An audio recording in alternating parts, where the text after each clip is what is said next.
Luson a Acela jsou dvě řady prutů značky Elegance Method.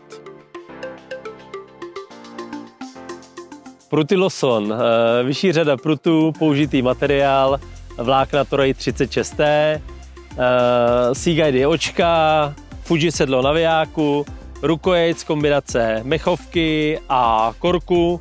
Vyrábí se i ve verzi long distance, což znamená, že mají prodlouženou ručku navijáku pro větší páku a zesílené spojky.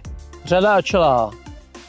Je to levnější řada a jediný rozdíl proti Lusonům je v použitém materiálu, kde se použil uhlík HM2. Ustrojení je naprosto totožné.